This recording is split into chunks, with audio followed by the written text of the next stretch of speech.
Дорогие товарищи, СК сообщает, что этот район подвергся атаке с воздуха.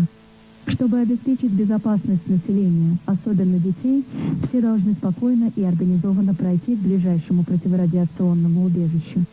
Закройте окна, отключите электрические и газовые приборы, перекройте краны.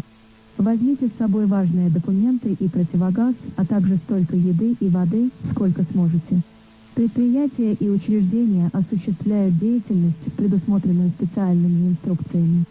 Товарищи, помните, нет необходимости в панике или тревоге. Партийное и военное руководство